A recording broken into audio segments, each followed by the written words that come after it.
تھوڑی ہی گھنٹوں کے بعد ہمارے پاس ایک اللہ کی بہت بڑی نعمت آنے والی ہے۔ اللہ کا مہینہ سنو آ گیا رجب، ایک ایسا مہینہ آنے والا ہے کہ جس کی شان بڑی نرالی ہے۔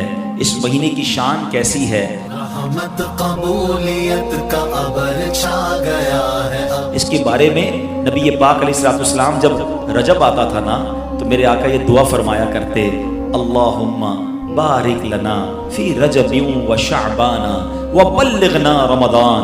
اے رب کریم، رمضان ہمیں رجب اور شعبان میں برکت عطا فرما اور ہمیں رمضان سے ملا دے۔ رجب کا احترام کرنا یہ اللہ کو کتنا محبوب ہے۔ حضرت عیسیٰ روح اللہ علی نبینا علیہ الصلوۃ والسلام کے دور کا میں آپ کو ایک واقعہ سناتا ہوں کہ ایک شخص تھا، ایک مدت سے ایک عورت کے بارے میں اس کے دل میں برے خیالات تھے، اور ایک بار اس کو موقع ملا، اس عورت پر اس نے کنٹرول حاصل کر لیا۔ قریب تھا کہ وہ گناہ کرتا۔ اس نے دیکھا کہ لوگ چاند دیکھ رہے ہیں، تو پوچھا یہ مسلمان، وہ مسلمان بھی نہیں تھا، غیر مسلم تھا، تو اس نے کہا یہ لوگ کس چیز کا چاند دیکھ رہے ہیں، کس مہینے کا چاند دیکھ رہے ہیں؟ تو کہا مسلمان جو ہیں رجب کے مہینے کا چاند دیکھ رہے ہیں۔ اللہ اکبر! جب اس نے سنا کہ رجب آ گیا ہے وہ اس عورت سے دور ہو گیا، گناہ سے باز رہا۔ اللہ کریم نے حضرت عیسیٰ علیہ السلام پر وحی بھیجی کہ اے عیسیٰ اس شخص کے پاس جاؤ، اس سے ملاقات کرو۔ جب آپ اس کے پاس گئے، اپنی تشریف آوری کا سبب بیان کیا۔ اللہ اکبر! جب اس نے سنا اس کا دل نور اسلام سے جگمگا اٹھا، کلمہ پڑھ کر مسلمان ہو گیا۔ تو پتہ یہ چلا کہ پہلے زمانے میں صرف مسلمان نہیں، غیر مسلم بھی اس مہینے کا ادب کیا کرتے تھے۔ رجب کے ورڈز کتنے ہیں؟ 3، را، جیم اور با۔ سبحان اللہ! علماء کہتے ہیں اس کی انٹرپریٹیشن بڑی خوبصورت علماء نے بیان کی۔ را سے مراد رحمت الہی، جیم سے مراد بندے کے جرم، با سے مراد بر یعنی بھلائی۔ گویا اللہ کی رحمت یہ اعلان کر رہی ہے کہ میری رحمت اور میری بھلائی کے درمیان میرے بندوں کے جرموں کو کر دو تاکہ میری رحمت اس کی بخشش فرما دے۔ This is the time to repentance۔ رجب توبہ کا مہینہ۔ سبحان اللہ! رجب کے بارے میں آتا ہے کہ رجب اللہ کا مہینہ ہے، احادیث میں ملتا ہے رجب اللہ کا مہینہ ہے۔ آقا فرماتے الشعبان شہری، شعبان میرا مہینہ ہے اور رمضان میری امت کا مہینہ ہے۔ تو یہ بہت خوبصورت سیکوینس شروع ہو رہی ہے۔ یہ مہینے ضائع کرنے والے نہیں، ہاں یہ مہینے اللہ کی رحمت کو لوٹنا ہے اس مہینے میں۔ اور سبحان اللہ!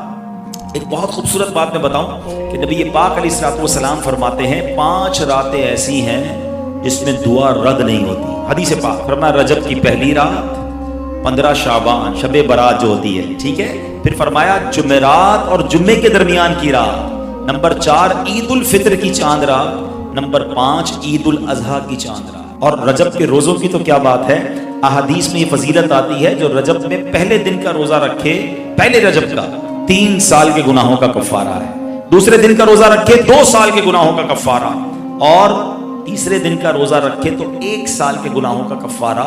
پھر پورا رجب جو ہے وہ ہر روزہ جو ہے وہ 1 مہینے کے گناہوں کا کفارہ ہے۔ اب تو سردیوں کے دن ہیں، ویسے ہی ہم میں سے کئی لوگ لیٹ لنچ کرتے ہیں، 6 سوا 6 بجے افطار ہو جاتا ہے، ہو سکے تو نفلی روزے رکھیں، یہ عبادت کا مہینہ ہے۔ علامہ صفوری رحمۃ اللہ تعالی علیہ فرماتے ہیں کہ رجب بیج بونے کا مہینہ ہے، شعبان پانی ڈالنے کا مہینہ ہے، اور رمضان فصل کاٹنے کا مہینہ ہے۔ اور بڑی خوبصورت اس کی تفصیل بیان فرماتے ہیں کہ جو بندہ رجب میں عبادت کا بیج نہیں بوتا، شعبان میں ان بیجوں پر اپنے آنسوؤں سے پانی نہیں ڈالتا، آبیاری نہیں کرتا، وہ رمضان میں رحمت کی فصل کیسے کاٹ سکے گا؟ تو دس از the time to prepare yourself۔ یہ تو وقت آ گیا مسجد کی طرف آنے کا، تلاوت کرنے کا، روزے رکھنے کا۔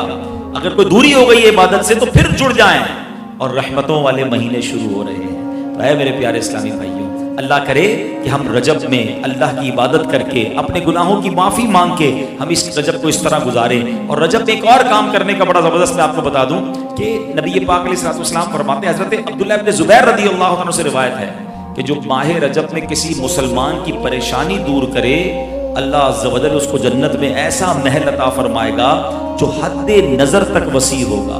تم رجب کا اکرام کرو، اللہ کریم 1000 کرامتوں کے ساتھ تمہارا اکرام فرمائے گا۔ اللہ کرے کہ ہماری کوئی نماز قضا نہ ہو، ہم اس پہ نفلی روزے رکھیں، اس پہ درود پاک کی کثرت کریں، استغفار کی کثرت کریں۔ اللہ کا مہینہ ہے، خوب اللہ کی طرف لو لگائیں کہ یا اللہ تیرا مہینہ آ گیا، بندہ بھی تو میں تیرا ہوں، میرے مولا تو میری مغفرت فرما دے۔ اللہ ہمیں اس مہینے کی برکت عطا فرمائے۔